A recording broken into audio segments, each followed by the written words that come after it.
भक्तों, आज हम आपको विघ्नहर्ता मंगलकर्ता गणपति गणेश जी महाराज जी का एक चमत्कारी मंत्र सुनाने वाले हैं, जिसका अगर आप नित्य नियम से 108 बार या एक माला जाप या श्रवण कर लेते हैं तो आपको सभी कार्यों में सिद्धि प्राप्त होनी अनिवार्य है। साथ ही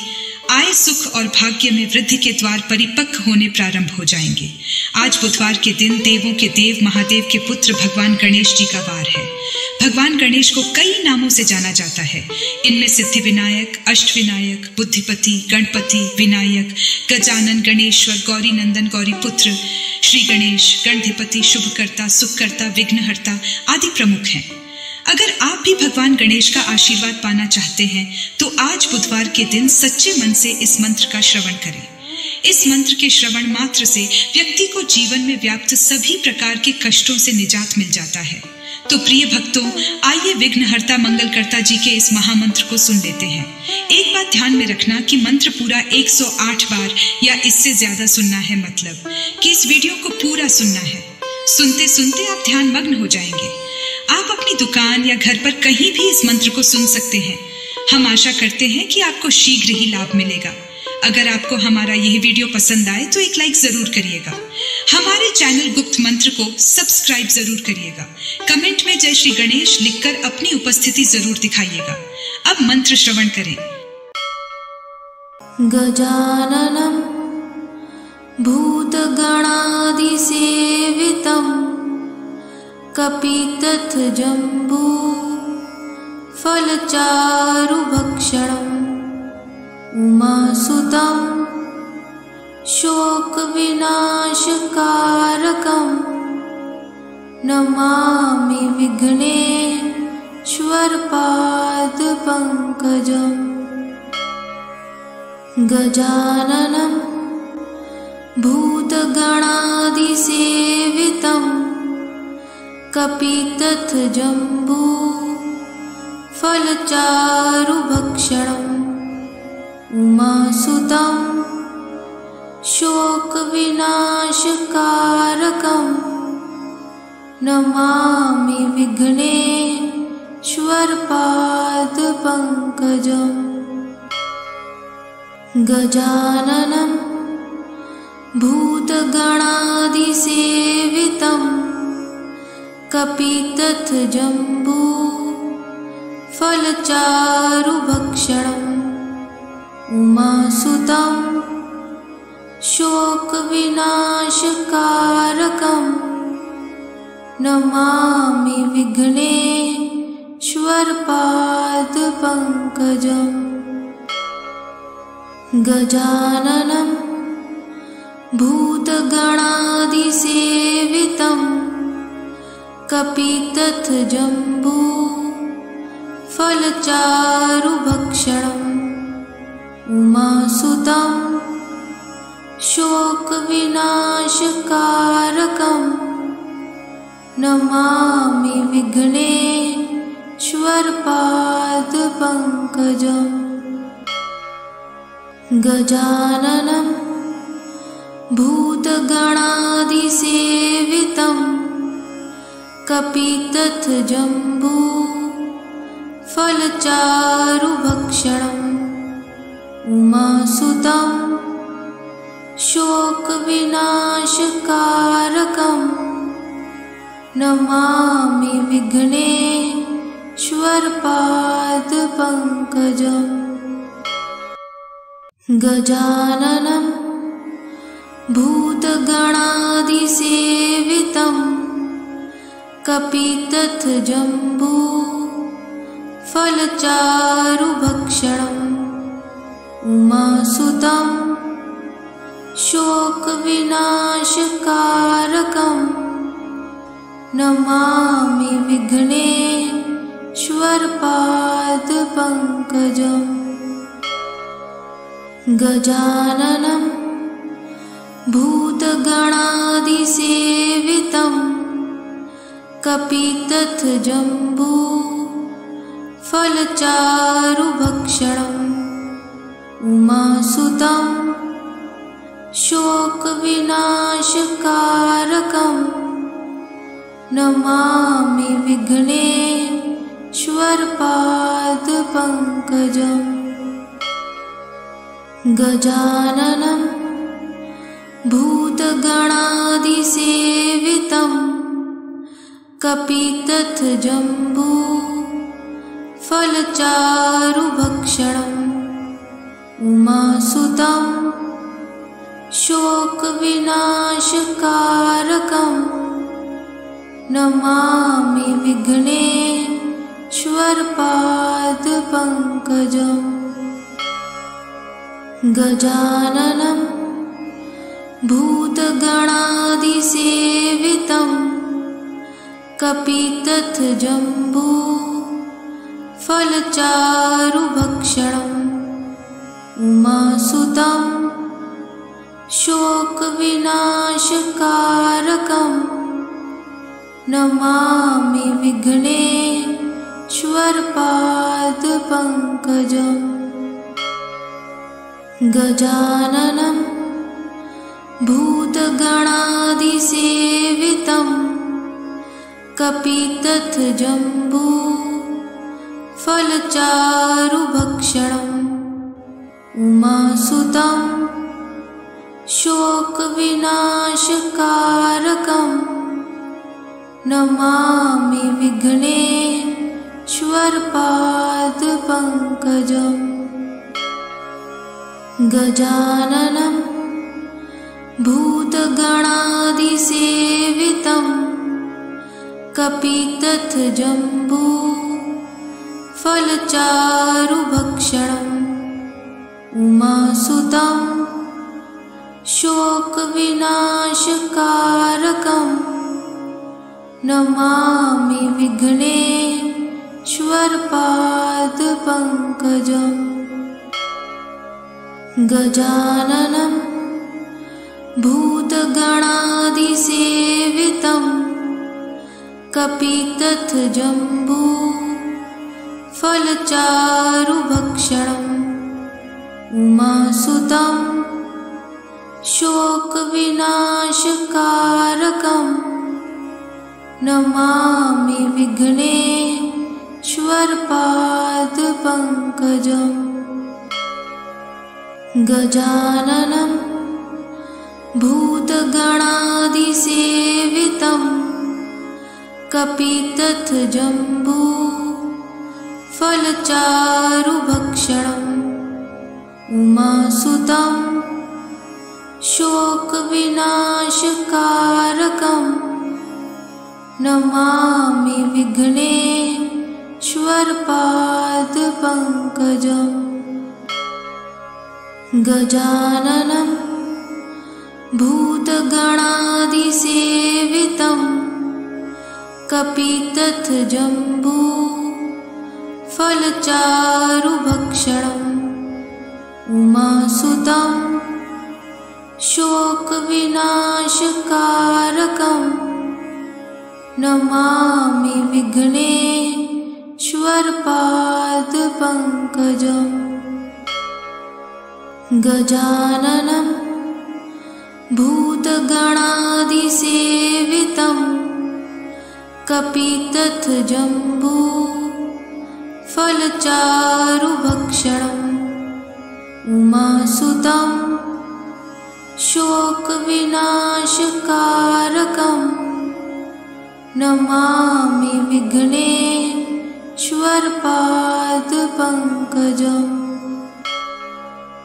गजाननं भूतगणादिसेवितं कपितथजम्बू फलचारुभक्षणम् उमासुतं शोकविनाशकारकं नमामि विघ्नेश्वरपादपङ्कजम् गजाननं भूतगणादिसेवितं कपितथजम्बू फलचारुभक्षणम् उमासुतं शोकविनाशकारकं नमामि विघ्नेश्वरपादपङ्कजम् श्वर्पादपङ्कजम् गजाननं भूतगणादिसेवितं कपितथजम्बू फलचारुभक्षणम् उमासुतं शोकविनाशकारकं नमामि विघ्नेश्वरपादपङ्कजम् गजाननं भूतगणादिसेवितं कपितथजम्बू फलचारुभक्षणम् उमासुतं शोकविनाशकारकं नमामि विघ्नेश्वरपादपङ्कजम् गजाननं भूतगणादिसेवितं कपितथजम्बू फलचारुभक्षणम् उमासुतं शोकविनाशकारकं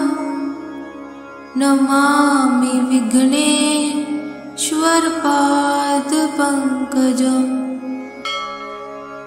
गजाननं भूतगणादिसेवितं कपितथजम्बू फलचारुभक्षणम् उमासुतं शोकविनाशकारकं नमामि विघ्नेश्वरपादपङ्कजम् गजाननं भूतगणादिसेवितं कपितथजम्बू फलचारुभक्षणम् उमासुतं शोकविनाशकारकं नमामि विघ्नेश्वरपादपङ्कजम् गजाननं भूतगणादिसेवितं कपितथजम्बू फलचारुभक्षणम् उमासुतं शोकविनाशकारकं नमामि विघ्नेश्वरपादपङ्कजम् गजाननं भूतगणादिसेवितं कपितथजम्बू फलचारुभक्षणम् उमासुतं शोकविनाशकारकं नमामि विघ्नेश्वरपादपङ्कजम् गजाननं भूतगणादिसेवितं कपितथजम्बू फलचारुभक्षणम् उमासुतं शोकविनाशकारकं नमामि विघ्नेश्वरपादपङ्कजम् गजाननं भूतगणादिसेवितं कपितथजम्बू फलचारुभक्षणम् उमासुतं शोकविनाशकारकं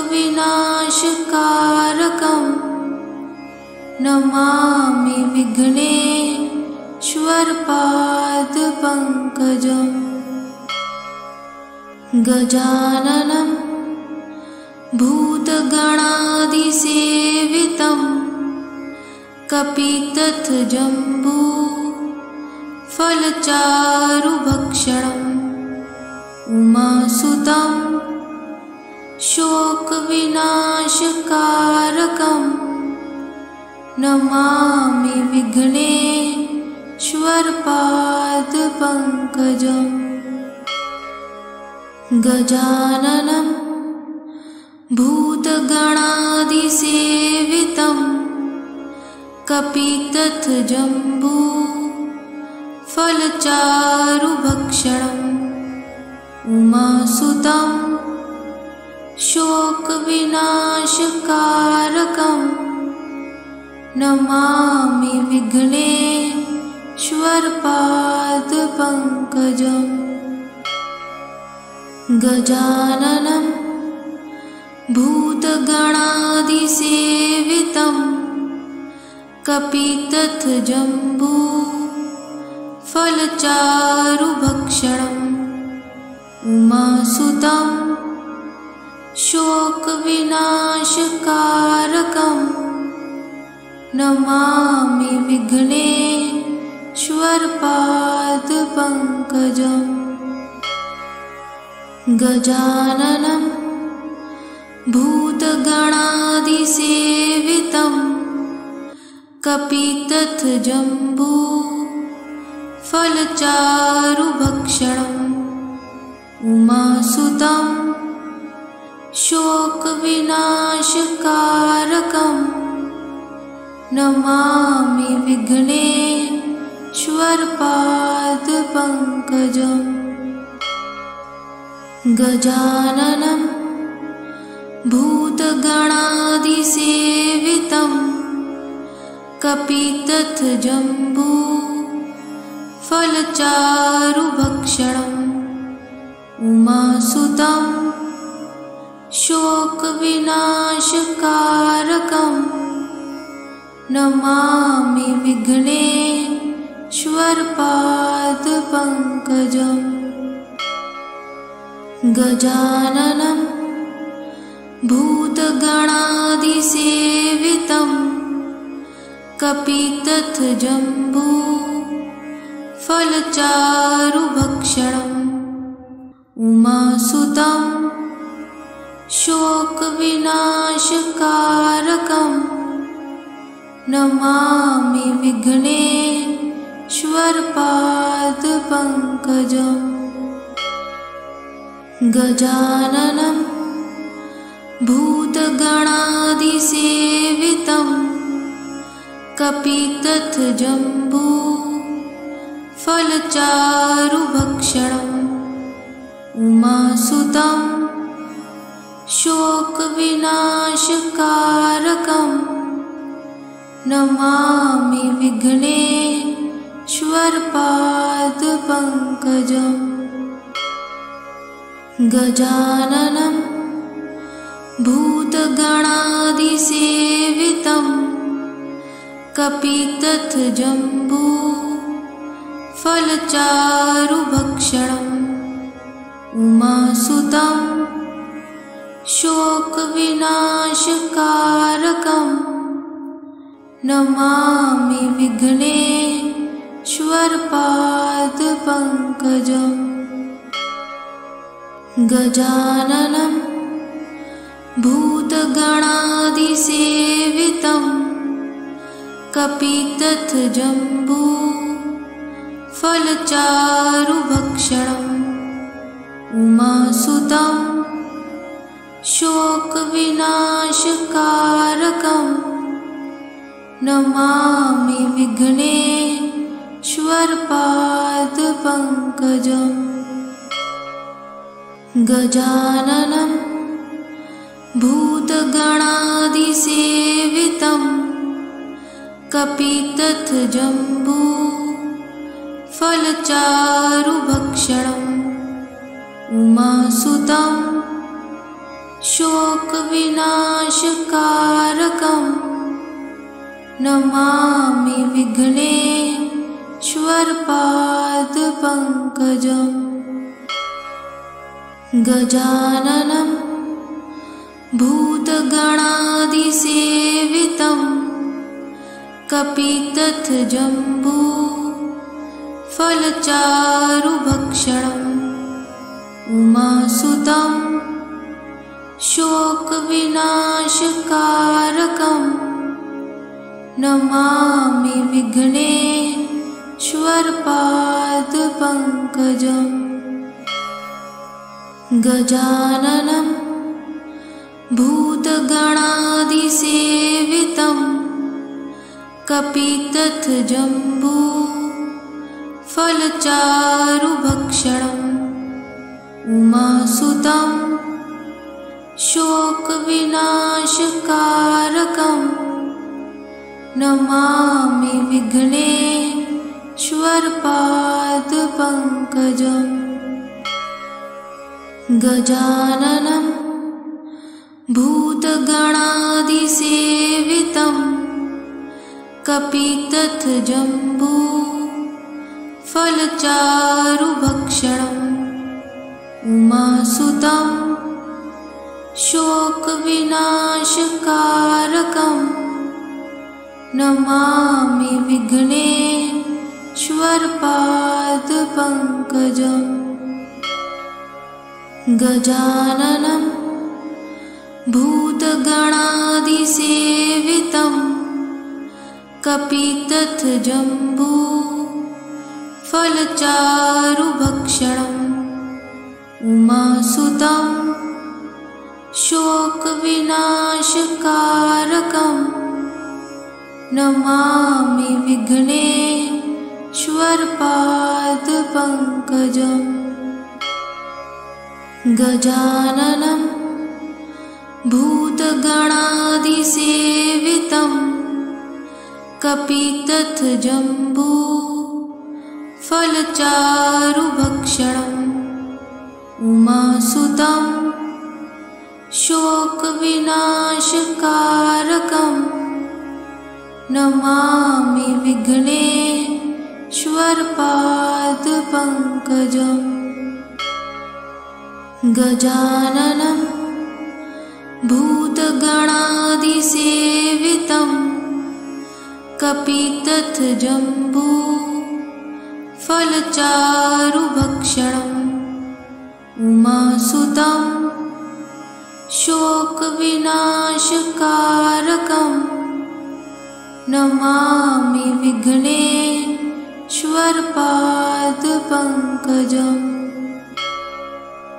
गजाननं भूतगणादिसेवितं कपितथजम्बू फलचारुभक्षणम् उमासुतं शोकविनाशकारकं नमामि विघ्नेश्वरपादपङ्कजम् गजाननं भूतगणादिसेवितं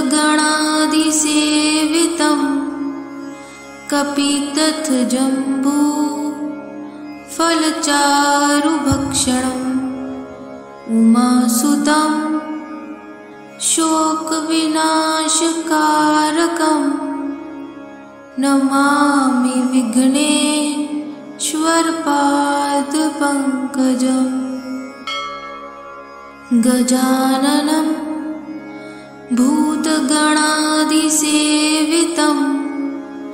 कपितथजम्बू फलचारुभक्षणम् उमासुतं शोकविनाशकारकं नमामि विघ्नेश्वरपादपङ्कजम् गजाननं भूतगणादिसेवितं कपितथजम्बू फलचारुभक्षणम् उमासुतं शोकविनाशकारकं नमामि विघ्नेश्वरपादपङ्कजम् गजाननं भूतगणादिसेवितं कपितथजम्बू फलचारुभक्षणम् उमासुतं शोकविनाशकारकं नमामि विघ्नेश्वरपादपङ्कजम् श्वर्पादपङ्कजम् गजाननं भूतगणादिसेवितं कपितथजम्बू फलचारुभक्षणम् उमासुतं शोकविनाशकारकं नमामि विघ्नेश्वरपादपङ्कजम् गजाननं भूतगणादिसेवितं कपितथजम्बू फलचारुभक्षणम् उमासुतं शोकविनाशकारकं नमामि विघ्नेश्वरपादपङ्कजम् गजाननं भूतगणादिसेवितं कपितथजम्बू फलचारुभक्षणम् उमासुतं शोकविनाशकारकं नमामि विघ्नेश्वरपादपङ्कजम् गजाननं भूतगणादिसेवितं कपितथजम्बू फलचारुभक्षणम्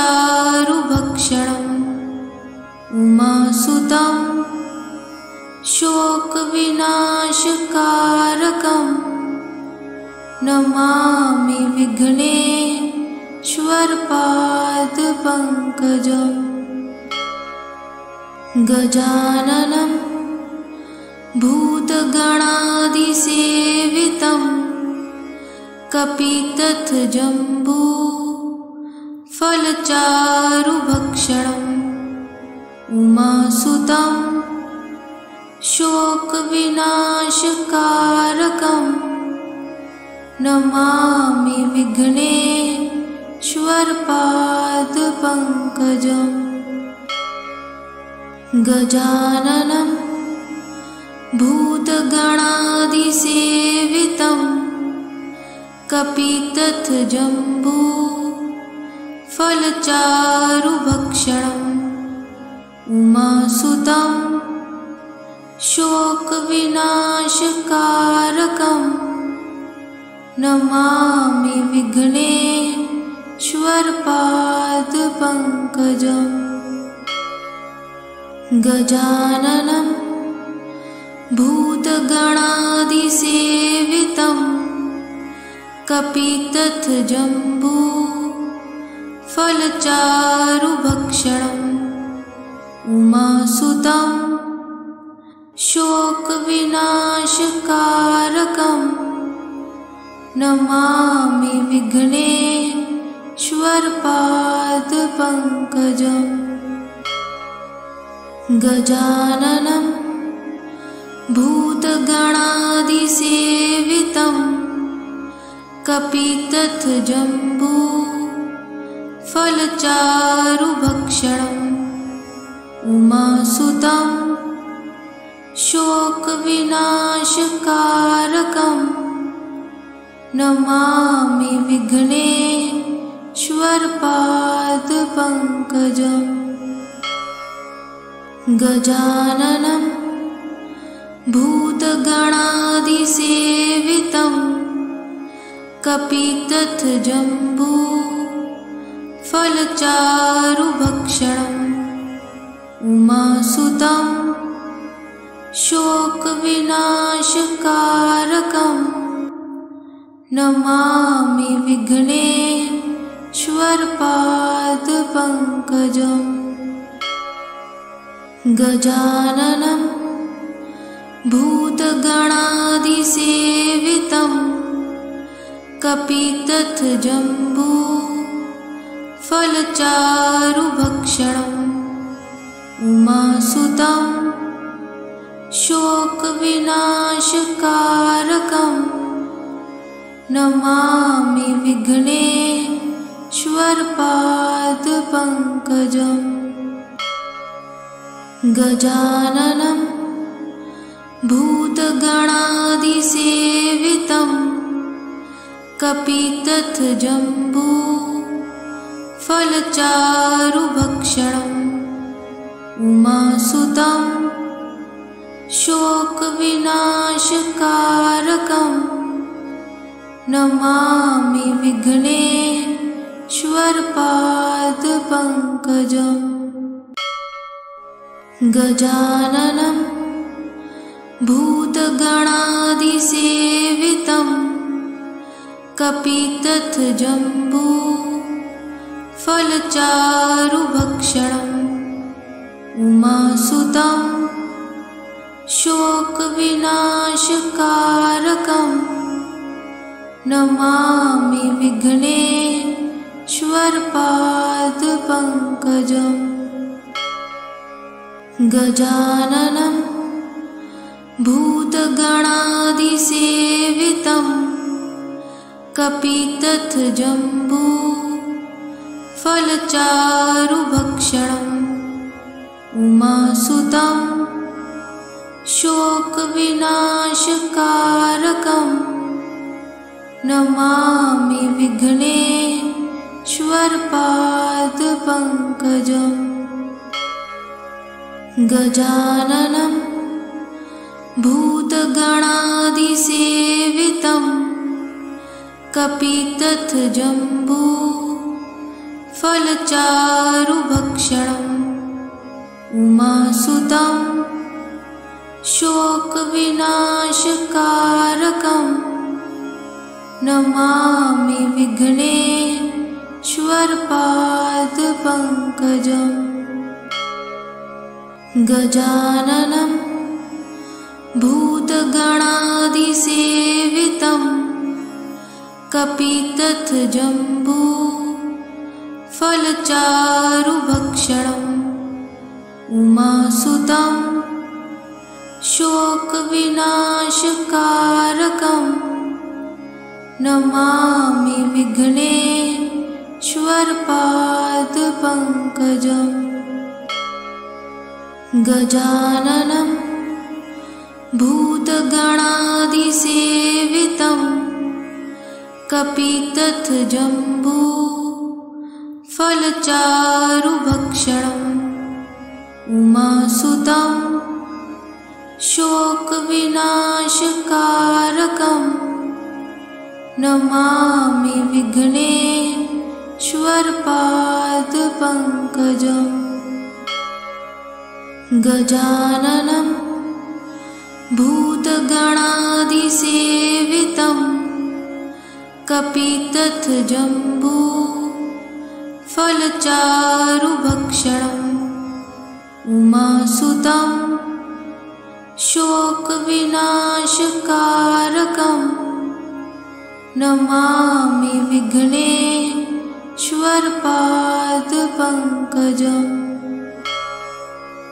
गजाननं भूतगणादिसेवितं कपितथजम्बू फलचारुभक्षणम् उमासुतं शोकविनाशकारकं नमामि विघ्नेश्वरपादपङ्कजम् गजाननं भूतगणादिसेवितं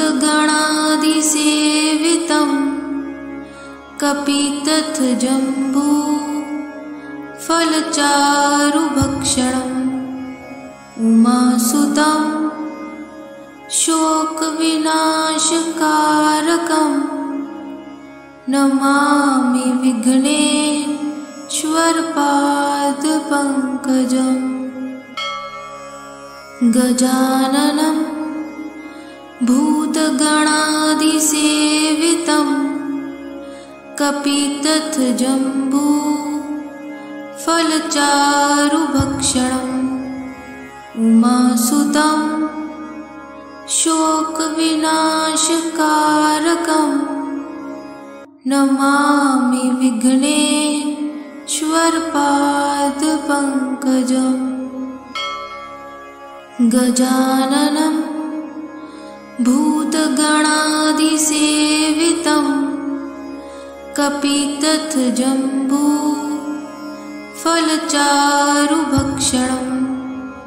उमासुतं शोकविनाशकारकं